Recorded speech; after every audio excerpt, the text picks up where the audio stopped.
Hi everyone, it's Ramon Santillan from PersuasiveInterview.com. Today I have some advice on how to network for people with high functioning autism and trying to get a better job, a corporate career, in other words. So I'm going to talk about the three myths that people face when they're looking for a job and when they're networking really to help them overcome that. So one of the first myths that we have is that you have to go to huge networking events.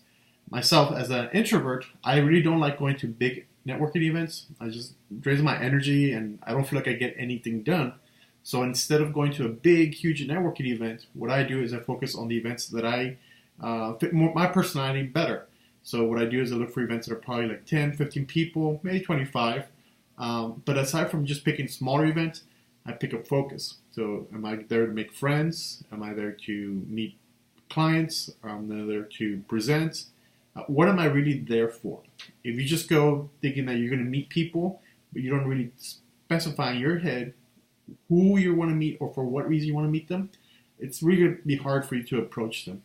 So again, you don't have to go to a huge networking event. Focus on an event that works for you.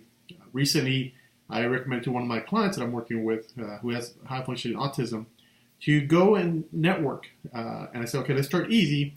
He really likes a Japanese club, Japanese stuff. So I said, well, let's look at your college. What kind of events? Is there a Japanese club, first of all? So we found there is a Japanese club.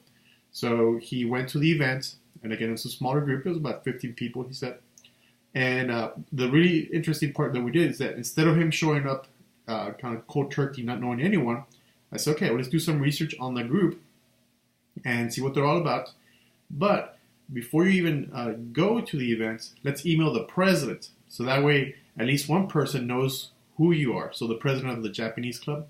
So he got there. He actually got there a little bit earlier, and there was another person there waiting for also for the club, and he was able to talk to that person. And then guess what happened? So the president showed up of the club, and they set up the things for them to talk.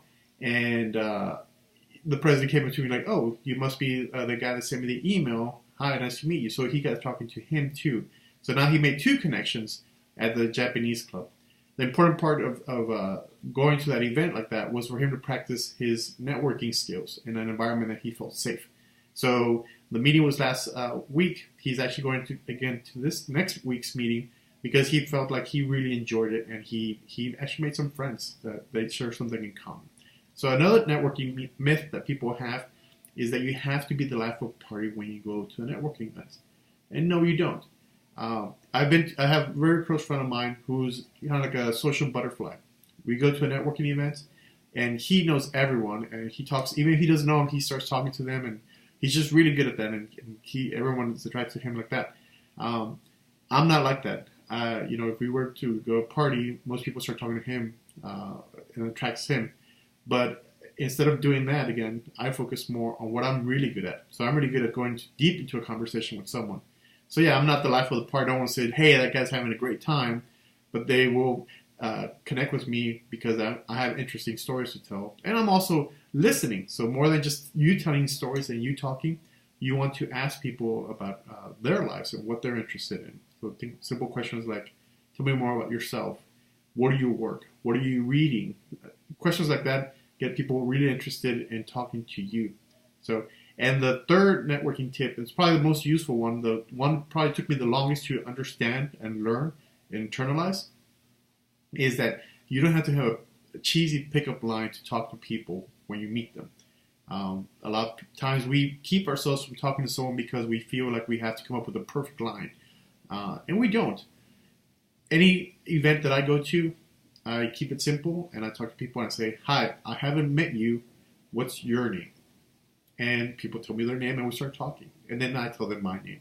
So instead of me trying to say, hi, I'm Ramon, tell me your name, I just, easy, hi, I haven't met you, what's your name? And people will start talking to you. Shake their hand, smile, pay attention to what they're saying, and then ask them questions.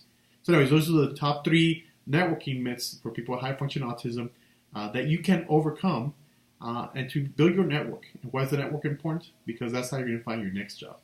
Make sure to subscribe and ask me any questions you might have on how I can help you get the job that you want.